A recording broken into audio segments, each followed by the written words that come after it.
Hello, and welcome once again to our introductory series on the divine principle. I'm Reverend Philip Shanker. In our first presentation, the principle of creation, we looked at the laws and principles that govern the operation of the physical universe, and from there could understand something about the nature and the purpose of its creator, the first cause, whom we call God. We also discussed the purpose and value of human life to realize the three blessings given to our first human ancestors: be fruitful or individually mature, multiply or create a God-centered family, and have dominion, loving dominion over the natural world. We talked about man's eternal purpose, that we live in two worlds, spiritual and physical, and that ultimately we have a portion of responsibility to cooperate with God in realizing His will and purpose in our lives. At the same time, we acknowledged that human beings have a contradiction, and that the world of our reality is vastly different than the world of our dreams. We're going to discuss today that contradiction as we look at the human fall. Let's begin.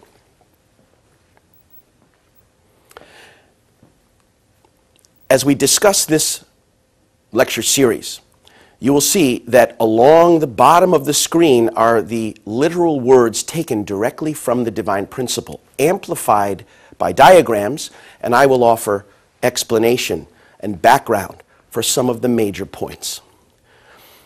Anthropologist Richard Heinberg studied the creation myths and stories of the world's great civilizations. And Heinberg, in his book, The Memories and Visions of Paradise, noted, people in every culture and age have insisted that human nature is not natural at all because it's been distorted by some fundamental mistake or failure that's been perpetuated from generation to generation. Let's discuss the human fall. All people have an original mind which inclines them to pursue goodness, as we discussed in our introduction. Our conscience and original nature wants to be and to do good. And yet, even without our being aware of it, we are driven by evil forces to perform evil deeds which we do not want to do. We have a contradiction within ourselves, and every single one of us has experienced this struggle within, knowing we should do something, but not having the strength or willpower to act according to what our conscience tells us. Or conversely, knowing that we shouldn't engage in some behavior, yet when no one is looking, we can't resist the temptation or desire to act upon that. Now, in Christianity, the master of these evil forces is known as Satan. Until now, however, we haven't been able to overcome, and we've been unable to liquidate the forces of Satan because we've not understood Satan's identity or how he came to exist. This explanation of the human fall will address all of these concerns and clarify these issues. First, let's consider the root of sin. No one has clearly understood the root of sin, which lies deep within, driving us toward the way of evil, fueling that contradiction and conflict within ourselves. Now, on the basis of the biblical explanation, many have held to a rather vague belief that Adam and Eve's eating of the fruit of the tree of the knowledge of good and evil is, in fact, the root of sin. Let's consider the meaning of that fruit and the tree it grew upon, the tree of the knowledge of good and evil, and the tree standing next to it, the tree of life. Many have thought that the fruit was that of an actual tree. But would God, a loving parent, place a dangerous fruit that could cause death to His children in their vicinity, in their innocence? Jesus said in Matthew 15:11, "Not that which goes into the mouth defiles a man, but what comes out of the mouth, because it proceeds from the heart." In other words, it's not what we eat that can defile us, but what comes from our heart, from our heart. Please remember that point as we continue. Now, the result of eating that fruit is that original sin has been passed on from generation to generation throughout the history of mankind. But how is it that what someone would eat could impact later generations? It doesn't make sense. Now, many have concluded that simply the act of eating the fruit or the temptation set there was a test established by God. But would an all-knowing God need to test, a God who knew their hearts, would he need to test them to see what they would do? And would a loving God impose a test on innocent children and impose a punishment of death? In the day you eat of that fruit, you will surely die. That would be like a parent, myself or yourself, putting a tasty piece of chocolate cake in front of our children, saying, I've got to go to the store for some milk. You sit next to the cake, smell it, but don't eat it. And then sneaking away just to see if our children would disobey us. And if they disobeyed, the punishment would be, boom, death. It doesn't make sense. James 1:13 says, let no man say when he is tempted that I was tempted by God. For God cannot be tempted, and he himself tempts no one. James explained, temptation begins when we are lured and enticed by what? By our own desire. And desire, when it gives birth to sin. And sin, when it is full grown, brings forth death. Now, that fruit, even as placed in front of them, was something they so ardently desired that they were willing to risk their lives to obtain it. What is it that a human being would desire so strongly that he would risk even death to obtain? We have to look more deeply. Remember, James said, desire gives birth to sin. Sin brings forth death. The fruit caused them to violate God's commandment, and they died. In order to understand the meaning of this fruit, we have to look deeper. Now, why should we stubbornly adhere to a literal interpretation of the fruit when so much of the Bible makes use of symbolism and metaphor? Look at the most important truths of the Bible. They're conveyed symbolically. For example, the words of Jesus. Now, in Mark 4:24, it says that Jesus never spoke to the public without using a parable. That's Mark 4:34. He never spoke without using a parable. Why? You and I would say the parables were to illustrate and convey the meaning of his teaching. But in Matthew 13, his disciples asked him, and Jesus said, I speak in parables so that some hearing will not understand. Now why? Why would Jesus desire that some people would not understand his message? Why would he speak in code or indirectly? Well, the answer is not difficult to understand. In Matthew 7, Jesus said, don't give pearls to swine or holy things to dogs, for they'll trample them underfoot and turn around and bite you. In other words, precious and profound truths should not be given to those who don't have the foundation to receive them or who merely want to use them against you. And so Jesus spoke in a kind of code through symbols so that those who had the foundation to understand could catch his meaning, while everyone else thought he was talking about fruits and farmers and seeds and sowers. The book of Revelation, which talks about the end of the world, how history will end, is filled with symbols. 7-headed beasts with 10 horns on their head coming out of the sea. Angels coming out from the rising of the sun. Cities descending. Blood flowing. All kinds. Horsemen riding. All of these are not literal but symbolic and have a deeper meaning. So, the cause of evil, the root of sin, isn't it one of the most important teachings in the Bible? If we consider it literally, what can that story teach us other than don't take fruit from strangers or never trust a talking snake? But looking deeper at its symbolic meaning, we can understand some profound truths. To learn what the fruit of the tree of knowledge of good and evil represents, let us first investigate the tree of life, which stood next to the tree of the knowledge of good and evil. See, the tree of knowledge of good and evil is mentioned only once, only in that story in Genesis. But its companion, the only two trees named and symbolized the tree of life, is mentioned all throughout the Bible. In what capacity?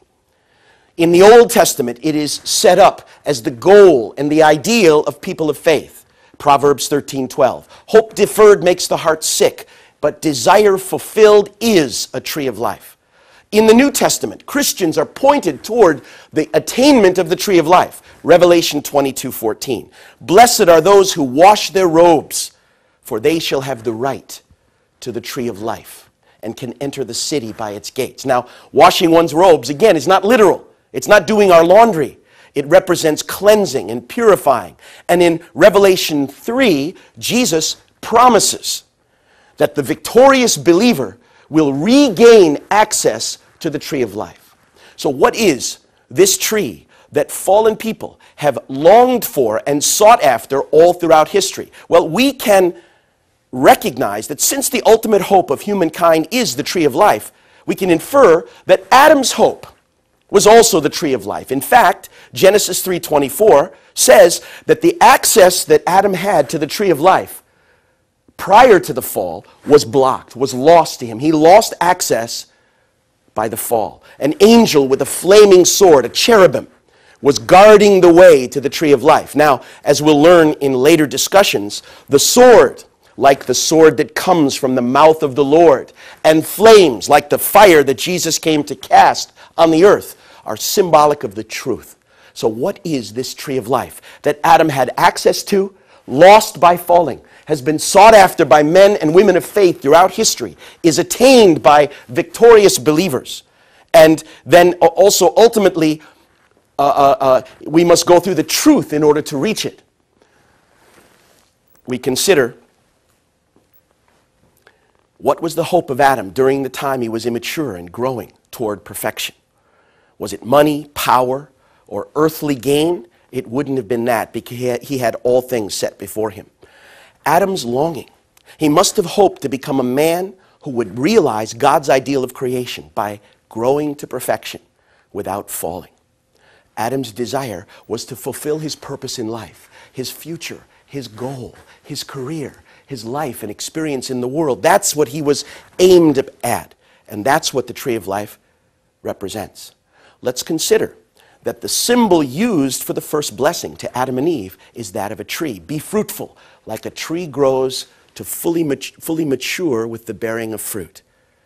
Likewise, the tree of life is continually used as that kind of symbol throughout the Psalms. In the first Psalm, blessed is the man who walks in the ways of God. He is like a fruit-bearing tree, and he will bear much fruit. Also, Jeremiah 17 says, a righteous man who believes in the Lord has a deep root and will bear fruit, but a wicked man has no root and will not bear fruit. Likewise, in the New Testament, Jesus said, I am the vine, and you are the branches. If you abide in me, he who abides in me, he it is who will bear much fruit. Therefore, we can understand that the tree of life, in fact, symbolizes a man who has fully realized the ideal of creation. Perfected Adam was to be that ideal man. It thus symbolizes perfect Adam, a man of life, a fruitful tree, a fruitful man, a tree of life, a man of life. Now, let's consider the tree of the knowledge of good and evil and its significance. God did not create Adam to be alone. He also created Eve to be Adam's spouse. Just as there was a tree in the Garden of Eden which symbolized a perfected man, there also should have been a tree which represented a woman. This is the significance of the tree of the knowledge of good and evil. The only two trees mentioned in the Bible and given a symbolic name of life or knowledge are these two trees standing in the center. This represents the ideal of human beings to become true and perfected people. Excuse me. These two trees standing in the center are clearly symbolic. You will never find them in a botanical garden. You will never see them discussed in a book on horticulture. They are symbolic and represent the ideal and goal of the first human ancestors. Now, let's consider the identity of the serpent, another significant element in this story. In the Bible, we read that a serpent tempted Eve to commit sin. What does the serpent symbolize? The serpent described in the Bible was able to converse with people, able to communicate with human beings. This is not something normally that an animal literally can do. Furthermore, the serpent knew the will of God, which strictly forbade human beings to eat the fruit from the tree of the knowledge of good and evil. He said, did God say that you should not eat of this fruit, etc.? Oh, he was just trying to prevent you from becoming like him. So he knew God's will. This kind of a spiritual being, it's compelling evidence that this being was, the serpent symbolizes a spiritual being with the capacity to communicate, to know the will of God, etc. Now, Revelation 12:9 describes something more about this serpent.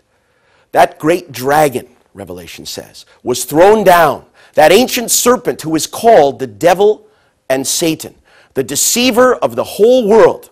It goes on, he was thrown down to the ground, and his angels were thrown down with him.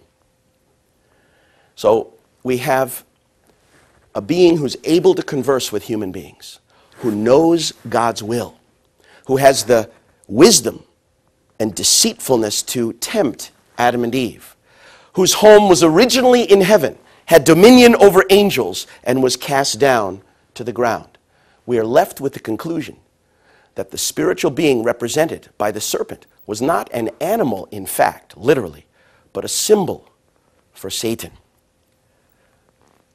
What kind of spiritual being, even after it had fallen and become degraded to an evil being, could transcend time and space to dominate the human soul? There are no beings endowed with such characteristics other than angels. So this serpent who tempted human beings and sinned is an angelic being. Now please note in 2 Peter 2:4, the Bible says that God did not spare the angels when they sinned, but cast them into pits of nether gloom. Please remember that. Angels who sinned, cast into pits of nether gloom. The Bible also identifies a particular angelic being in Isaiah 14:12 as one who was originally in heaven, had dominion over angels, who tried to make himself like the Most High and fell down, was cast down. How you are fallen from heaven, O Lucifer, son of the dawn. How you are cut down to the ground, you who made the nations low. You said in your heart, I will ascend above the heights of the clouds, above the stars of God. But you are brought down to hell, to the depths of the pit. Our conclusion is that the serpent who tempted Eve was an archangelic being, originally in the position closest to God, but was cast down as a result of his evil action and became Satan. Now let's consider the sin that caused the fall of the angel and compare it with the sin that caused the fall of Adam and Eve. First of all, the angelic sin. Jude chapter 1, verses 6 and 7 refers directly to the angels who sinned and were cast into pits of nether gloom. And it compares their sinful act to the sin of Sodom and Gomorrah. Please read with me. From Jude 1, 6 to 7, we can infer that the angel fell as a result of an illicit sexual relationship. And the angels that did not keep their own position, but left their proper dwelling, have been kept by him in eternal chains in the nether gloom until the judgment of the great day. Just as Sodom and Gomorrah and the surrounding cities, which likewise acted immorally and indulged in unnatural lust, serve as an example, etc., etc. Now, the Bible clearly means that Sodom and Gomorrah and the surrounding cities likewise acted as did the angels, indicating that the angelic sin was the sin of the misuse of God's precious ideal of love through an illicit sexual act or experience. Now let's consider the sin of Adam and Eve. From Genesis 3:7, we read that prior to the fall, Adam and Eve were both naked, but they were not ashamed. Was there any reason for them to be ashamed? Was there something wrong with their nose? Was there something wrong with their chin or belly button or knees? Nothing faulty, and so no shame. However, after the fall, they did become ashamed. Let's look. After the fall, they felt ashamed of their nakedness and sewed fig leaves together into aprons to cover their lower parts. Now that's unusual. They didn't cover their mouths, which had eaten something, or their hands, which had stolen something. They felt compelled to cover their sexual areas. Now, just understanding human nature makes it clear to us where their guilt and shame was focused. As you can see, I'm a person that enjoys eating. And when I was young, my mother was very good at catching me in the cookie jar. I'd be going into the jar, my mother would walk in, or I'd have a mouthful of cookie. And when she did that, I might have put the cookie behind my back, covered my mouth. What are you doing? Mm-hmm. Have you been eating those cookies? Mm-mm. Are you telling me the truth? Mm-hmm. But there was never a time when my mother caught me eating something wrong when I did this. It doesn't make sense. Our understanding of human nature tells us their shame and their guilt was focused on their lower parts. Adam and Eve's sexual parts were the source of their shame because they were the instruments of their sinful deeds. Job 31:33, Job says, like Adam did, I too have covered my sin by hiding mine iniquity. Concealed my transgression, he said, by hiding mine iniquity. What is it that Adam covered? Hence we can deduce that if the angelic sin was an illicit sexual relationship and the human sin was an illicit sexual relationship, that something must have occurred between the angel and human beings. Now remember, the serpent, representing the angel, tempted Eve to partake of the fruit, which represented what?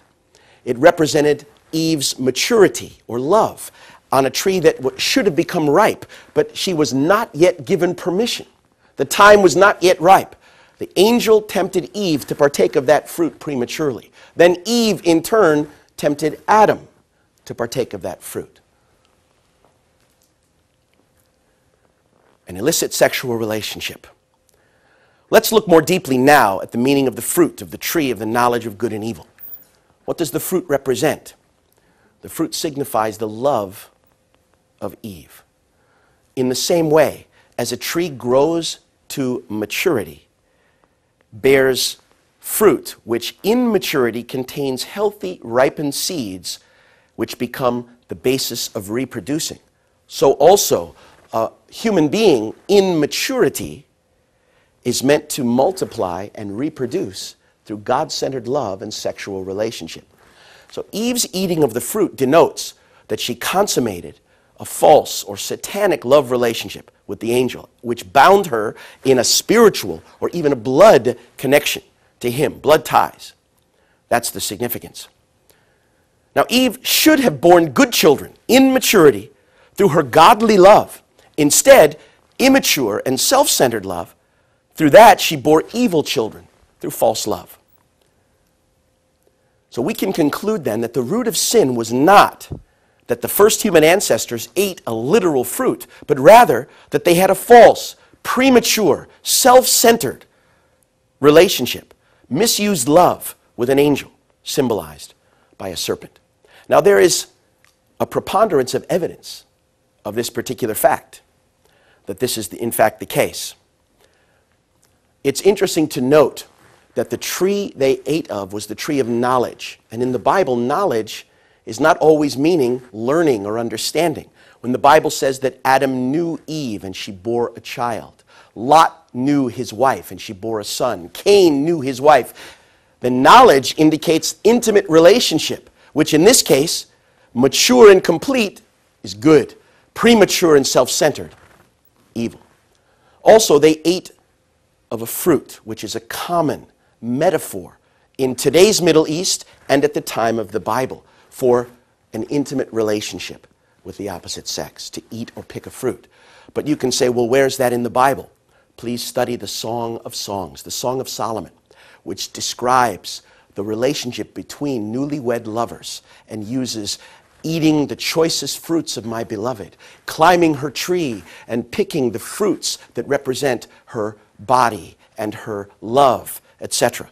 So we can understand even biblically these are common metaphors used in this way. Also, we now can understand the significance of original sin, because eating a fruit wouldn't impact my descendants. But how is something passed from generation to generation? Through sexual relationship, sexual love. Also, we can consider that if we look at the Old Testament, the Jews were called by God to become his people. And he made a covenant with them that they should atone for their sin with equal payment, eye for eye, tooth for tooth, etc.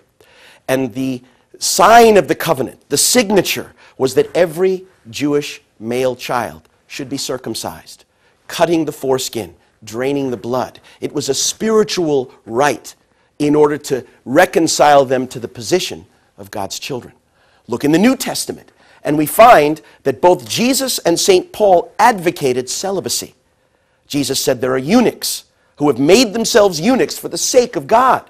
And Paul said, it is good to be married, better than to burn in sin. But he who refrains from marriage does even better. Now, when God created man, he said, it is not fitting for man to be alone. And I will make him a helpmate fit for him. He said, be fruitful and multiply. So how is it that God's original intention for man and woman to be together can become something that both Jesus and Paul recommend you avoid if you want to serve God? The only possibility is that somehow that ideal of love had become defiled, corrupted, and misdirected. Sexual immorality has caused the downfall of kings, presidents, heroes, religious leaders, and the decline of civilization. When we look at the preponderance of sexual immorality, it's the one thing that even the advance of civilization cannot end, because it's a corruption that arises from the heart. Let's look then more deeply at the course and motivation. We'll consider section 2, the motivation and the process of the fall. First, in order to understand how this problem arose, we need to understand the mission of angels and their relationship to the universe, to God, and to human beings. Angels were created by God prior to any other creation. God created them to be his servants, as an angel calls himself a servant in Revelation, and ministering spirits, as they're called in Hebrews, who would assist God in creating and sustaining the universe. God himself is beyond time and space. In order to develop and prepare the creation as an environment for his children, God needed a substantial object, conscious, spiritually aware, that could relate with him, through whom he could work and develop in the creation. This is the mission of angels. That's why throughout the Bible, angels are agents of God, acting on his behalf, and also responding to him, praising him, and glorifying God. But in Hebrews, Paul says that they also are ministering spirits to attend who? The heirs of salvation. That's us, to serve man. And so all throughout the Bible, we see angels bringing messages to human beings, to the central figures of God's providence. We see an angel unlocking Peter from prison. Because God created human beings as his children and gave us dominion over all creation, we are meant to rule over the angels as well. That's why Paul wrote in Corinthians, do you not know that we are to judge the angels? So, as children of God, we are meant to rule over all of the creation, all of the environment. That includes both physical and spiritual worlds. Jesus said, the servant does not remain in the house forever, but the son remains forever. Meaning that a servant is in the household based on the good works that he does. But a son, as an heir, has an inheritance and a right that's even deeper and higher. This is the relationship between human beings and angelic beings. From there, we can now consider the spiritual fall and the physical fall. God created human beings with two components, the spirit self and the physical self. Likewise, we live then in two dimensions of reality. And the human fall likewise took place in these two dimensions, the spiritual dimension and the physical dimension. the relationship that took place between Eve and the archangel, the fall that took place through the sexual relationship between the angel and Eve, was the spiritual fall, while the fall that occurred through the relationship between Eve and Adam was the physical dimension of the fall. Let's look at each of these two one by one. First of all, the spiritual fall. After the creation of human beings, Lucifer, feeling as though he were receiving less love than he deserved, wanted to grasp the same central position in human society as he enjoyed in the angelic world as the channel of God's love. This was why he seduced Eve, and this was the motivation of the spiritual fall. Let's consider Lucifer's motivation. Now, prior to the existence of human beings, as an archangel, Lucifer was closest to the love of God, and it was through him that God's love was channeled to the whole of the angelic world. He was closest until when? Until the creation of Adam and Eve. At that point, God did not love Lucifer less, but human beings with a deeper capacity of love, with ownership over creation, with self-awareness and a deeper sense of moral capacity, could experience a dimension of love from God and relationship with the universe that the angel couldn't touch. So Lucifer sensed, comparatively, a lessening of love. Not because God was loving him less, but because God's children were now present. It's similar to the feeling of an older sibling who sees a brand new, younger baby brother or sister brought home. Parents aren't loving their older child less, but at that time, the baby needs more attention. And so the elder can feel comparatively less love. Now, this is the motivation that led the angel to seek to access that love by coming closer to Adam and Eve, and naturally being attracted to Eve, who was beautiful in the love of God. But when Lucifer's motivation, when his desire for love became so strong that he determined to dominate that love, even if it meant destroying God's plan or undermining Adam and Eve's purpose, from that moment he became an enemy. In other words, when his love changed from a God-centered love for the sake of others to a self-centered love, he became an enemy. The Hebrew word for enemy is Satan. Lucifer became an enemy when he became the first being in creation who said, "Me first." Now let's consider the motivation of Eve. Lucifer, who left his proper position due to his excessive desire, and Eve, who wanted to open her eyes and become like God before the time was ripe, formed a common base. The power of the unprincipled love generated by their give and take led them to consummate an illicit sexual relationship on the spiritual plane, on a spiritual level. Now consider first Eve's motivation, and then we'll consider the possibility of such a relationship. As long as Eve related to God, her father, she was learning the heart of a true daughter. With her brother Adam, she learned the heart of a sister. Eventually, she would learn the heart of a wife and mother, experiencing these dimensions of womanhood in a pure and natural setting. But suddenly, a self-centered love was focused upon her, and in her immaturity, she couldn't sense or compare God's love, which she had a limited capacity to understand, with the attention being poured on her by the angelic being in her presence. As Eve began to have give and take with this love, she became emotionally drawn, emotionally connected, ultimately confused and unclear. And so the power of that unprincipled love overcame her understanding of the commandment and of God's will. And she engaged in an illicit and false sexual relationship. Now, we also might ask, how could such a relationship be possible between an angelic being and a human being?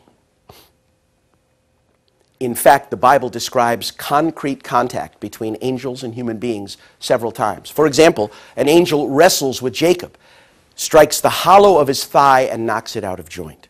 Similarly, angels come to Lot Angels come to Abraham, eat food, take meals, and at times are unrecognized. In fact, Hebrews 13:1, Paul says, "Be careful to entertain strangers, for in this way some have, without knowing, been entertaining angels."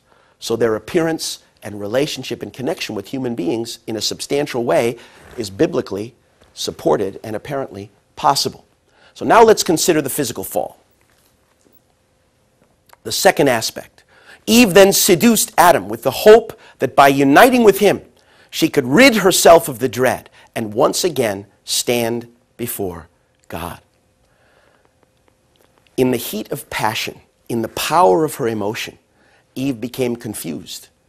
She justified her action and got lost in the emotions. But when passion cooled, Eve felt empty. She'd been used, not loved. She understood that she was not meant to relate with the angel, and she was desperate to regain her lost innocence. She should have turned to God, but that was too painful. She instead turned to Adam. She was filled also with fear, guilt, and shame. These were the feelings that arose first in the angel when he knowingly and willingly contradicted God's will. Any human being will have the same experience when we act against what we know is right. Fear, guilt, and shame will arise. Eve inherited these feelings and sensibilities through her relationship, intimate relationship with the angel when they exchanged spiritual elements through their sexual give and take. Now she desired to rid herself of that dread. This was Eve's motivation, which led to the physical fall. As she came to Adam and sought to regain that relationship, tragically, she'd learned through her false relationship with the angel a false femininity. And now, Adam was drawn and ultimately seduced by that desire. Adam responded, formed a common base with Eve, who was now standing in the position of the archangel. They began give and take action with each other, which brought them together in an illicit physical relationship of sexual love. Not that sex itself is a problem. It's intended by God. It's the holiest and most beautiful of acts that bring a man and woman into oneness centered on God. But here, self-centered and premature, it was a misuse of God's ideal of love. Let's now consider the power of love, the power of the principle, and God's commandment, section 3. First of all, the power of love and the power of the principle. For human beings, the force inherent in the principle guides their growth in the proper direction. It's the natural force of natural law that guides our physical bodies and all of the universe into maturity. Likewise, in our spiritual selves, we have moral sensibility. And based on the principle, we are meant to grow toward goodness. Only if some stronger force with an unprincipled purpose collides with this direction of the principle, can they possibly fall. In that case, they would surely fall. Like a train on a track, they were growing according to the laws of their own original nature. And only it would require some strong force to knock that train off the track. The force which is stronger than the force of the principle is none other than the power of love. Let's consider why it is that the power of love was created by God stronger than the power and force of the principle.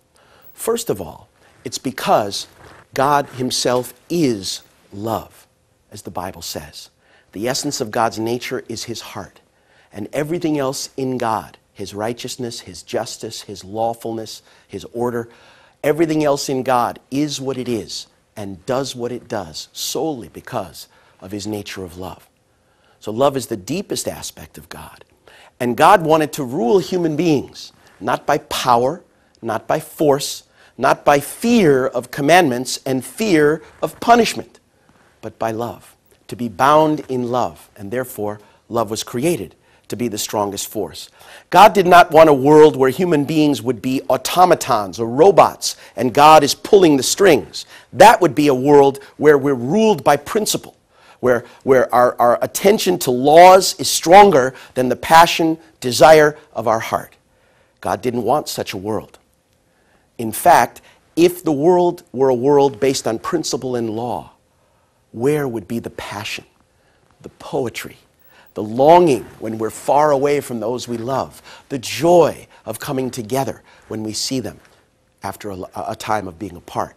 These would not exist, but the world was meant to be made based upon heart and love. In order for love to fulfill this role, it had to be created stronger than the power of the principle. But now, as human beings are growing in the process of development, while they're in the state of immaturity, it would then be possible for the power of an unprincipled love to induce them to fall. In order, therefore, to protect them, let's consider why God set up the commandment as an object of faith. To prevent the power of unprincipled love, God gave Adam and Eve the commandment, thus forming a common base with God and engaging in give-and-take action with Him.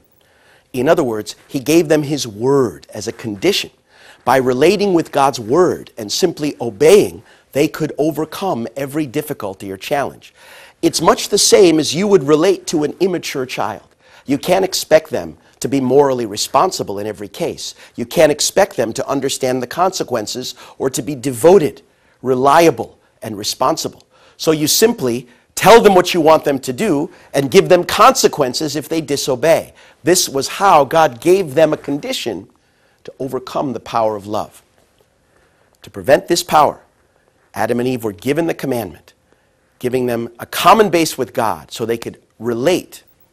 Tragically, Adam and Eve did not obey this commandment, but formed a common base with the angel and had give and take with that power. Human beings, therefore, need, in the process of restoration, if we're going to return to our original capacity, we need, therefore, to relate with God's word, be faithful to it. This portion of human responsibility, which failed, brought the fall, is the element that needs to be restored in the process of restoration. Let's consider the consequences of the human fall. Section 4. First of all, Satan and fallen humanity. Satan is the name given to the archangel Lucifer after he fell, enemy or adversary.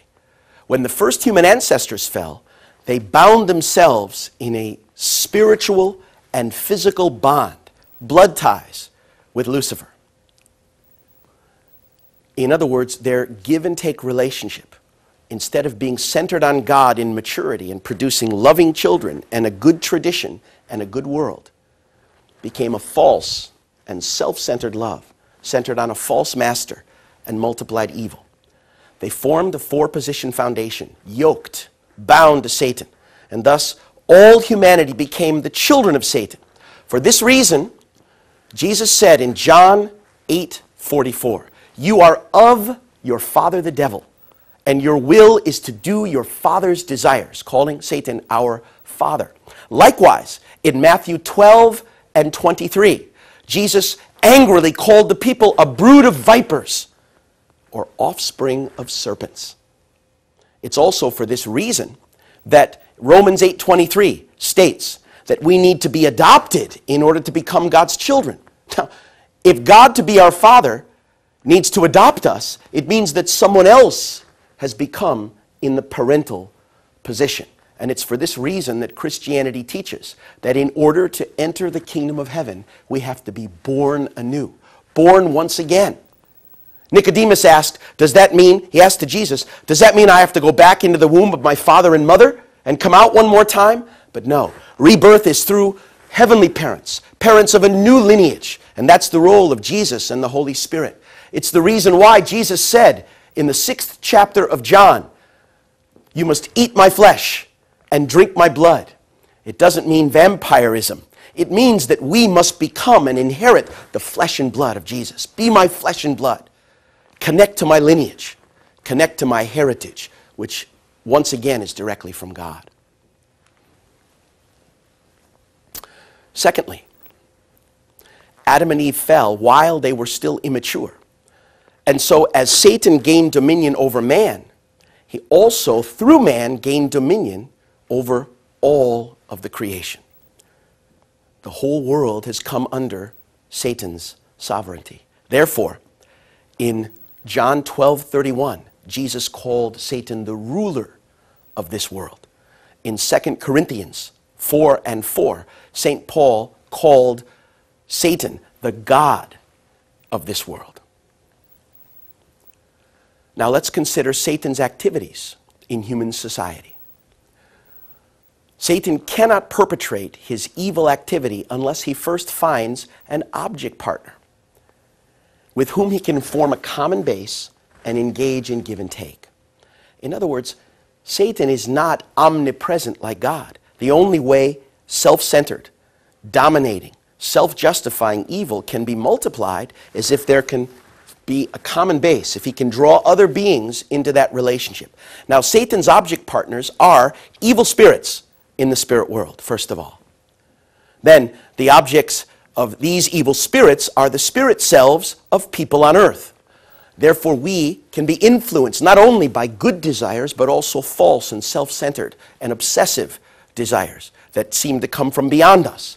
The vehicles through which these evil spirit selves act are our own physical selves. And this, therefore, becomes the process by which evil action is strengthened, initiated, empowered, and multiplied into the world. Accordingly, the power of Satan is conveyed through evil spirits and is manifested in the activities of earthly people. Next, we'll consider the meaning of sin. Now, until now, we've had some understanding that sin means separation from God or missing the mark. But let's be a little bit more clear. Sin is a violation of heavenly law, committed when a person forms a common base with Satan, thus setting a condition for give and take action with him. In other words, when a person thinks or acts outside of God's principle, outside of God's law, it automatically creates a basis for a relationship with the Lord of that unprincipled realm, or Satan.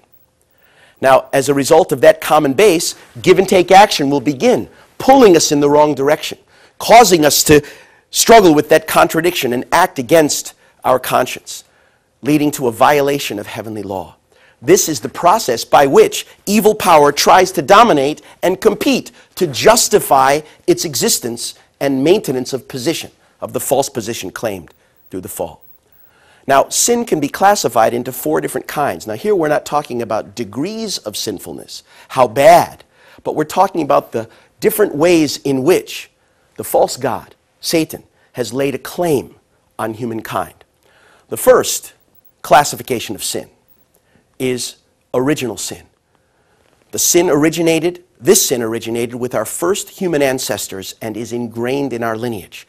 In other words, Satan's first basis to claim to relate with human beings is the fact that we engaged in our first ancestors engaged in a false love relationship, inheriting his self-centered love. That is the deepest and most endemic aspect of the sinful nature of man, the desire for self-centered love. It's like the root, and all other sinful actions arise out of it.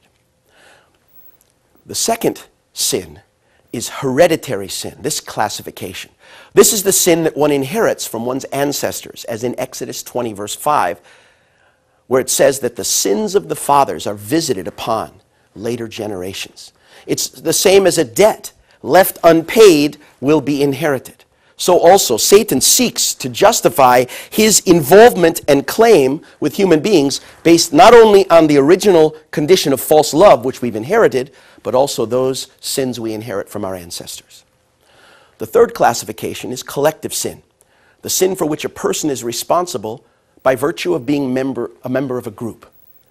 I am the son of Scottish and Russian ancestors who owned no slaves and committed no acts of persecution against the black race. And yet, as a white man, born and raised in America, based upon a history of hundreds of years where the white race committed inhuman acts of separating husbands and wives, parents and children, and burdening the life of millions and millions of those who were brought from Africa. I stand in a position of being collectively responsible as a white person to be accused for the sins collectively of my ancestors. But the black race, every group, similarly has such areas of collective responsibility for which we are accused. Finally, the fourth classification is individual sin, which an individual commits in our own lifetime. Based upon these conditions, the power of evil seeks to establish a connection, to draw us in another direction, to divide us and cause us to struggle. Now, original sin should be thought of as the root. And that nature of self-centered love, as I said, is the deepest and most endemic aspect of our human desire for evil. But out of that desire has arisen all of the other sins, the sins of our ancestors, the sins collectively, which are like the trunk, the sins collectively of different groups, which are like the branches, and our personal acts of unrighteousness, which are like the fruits and the leaves and the flowers. Let's now discuss the primary characteristics of the fallen nature. Eve inherited from the archangel all of the tendencies incidental to his transgression against God when he bound her in blood ties through their sexual relationship. As the angel turned his nature toward himself, away from God, all kinds of tendencies developed to justify his position, to be jealous and envious, to compete, to try to draw others. All of these natures which did not come from God have been inherited by us. And together, they form the basis of our fallen nature, our fallen traits. Adam, in turn, acquired the same inclinations from Eve, and these proclivities or tendencies have become the root cause of the fallen inclinations of all people. We call them the primary characteristics of our fallen nature. These characteristics of the fallen nature can also be divided broadly into four types. The first is the failure to take God's standpoint. If the angel had been able to rejoice in the birth of God's children, to share God's happiness, to see Adam and Eve as God saw them, he could have overcome his feeling and experienced God's love through Adam and Eve. Instead, he looked at them from his own viewpoint, saw Adam as a rival, began to compete, and tried to draw love to himself.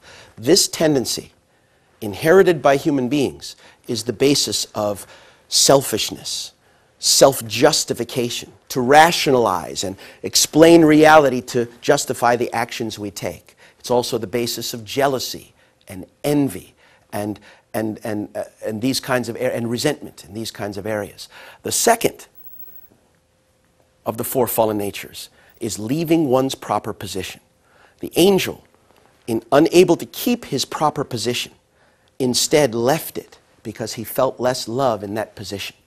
The Bible speaks of angels who were not content to keep their proper home. This tendency gives rise to the nature in human beings of irresponsibility, to break our commitments, to be unfaithful to spouses, to be disloyal, to betray those who trust us. It's also our tendency to be deceitful. The easiest thing for a human being to do, unfortunately, is often to lie in order to avoid responsibility for the actions that we've taken. The third fallen nature, reversing dominion. Not only did the angel leave his proper position, but he reversed, trying to put himself above Adam and Eve, seeking to enjoy the same central position in the human world that he'd enjoyed in the spiritual world. The Bible says that Lucifer sought to put himself above the stars of God. Stars means children. To make himself like the Most High. This is the third fallen nature. It gives rise in human nature to arrogance, when we put ourselves above others actually because we feel insecure and lack a sense of value. Judging, dominating. All forms of racism, and sexism, and prejudice arise from this reversing of dominion. The fourth and final fallen nature, multiplying the criminal act. The angel drew Eve into his false self-centered love. Eve drew Adam into the same, and as parents they multiplied this evil to their children. Always evil seeks to multiply, and we all know that bad news travels fast. That it's easier to multiply negativity than it is goodness. Rumors, gossip, complaint, and seducing and tempting and causing others to sin are examples of this fallen nature. Finally, our final section will reflect on the reason God did not intervene in the fall of the first human ancestors. God, being omniscient and omnipotent, must have known about the deviant acts of the human ancestors. He saw what was going on amongst our first human ancestors. Then the question is, why then did God not intervene to prevent the fall? Was God able to intervene? Of course, God can do whatever he wants. He's God. But why is it that the God of principle, of order, and of law did not intervene? There are three reasons. The first is to maintain the absoluteness and the perfection of the principle. If God, perfect and absolute, were to contradict his own laws of nature and creation, were to violate his own principle and reach into the realm where human beings are still growing, unable to identify and relate with God directly, in order to correct or protect them, he would be undermining the very value of the principle and its absoluteness. Secondly, it was so that God alone would be the creator. If God were to acknowledge the self-centered love and relate with it, the love that was developing centered on the archangel, God would be acknowledging what he had created. He would have been including in his own realm of authority the elements that are outside the principle, outside the law. And so in order to maintain the sole position of creator and not to empower the role of the false god, Satan, he did not intervene in the fall. The third reason is to make human beings the lords of creation. If God had intervened prior to our maturity in order to protect us, he would have undermined our own authority, our own creative responsibility, making us not self-realized co-creators, but those who were controlled and manipulated. While it would have prevented the tragedy of the fall, it would have undermined the very value for which he created human beings, to be free, creative, responsible, loving children. For these reasons, God was not able, did not intervene in the fall. These are the basic and introductory aspects of the fall of man. I am sure that questions have arisen, that areas of concern and deeper study are necessary. Be sure to contact your local family federation, obtain a copy of the Divine Principle, or study in further seminars. Thank you very much.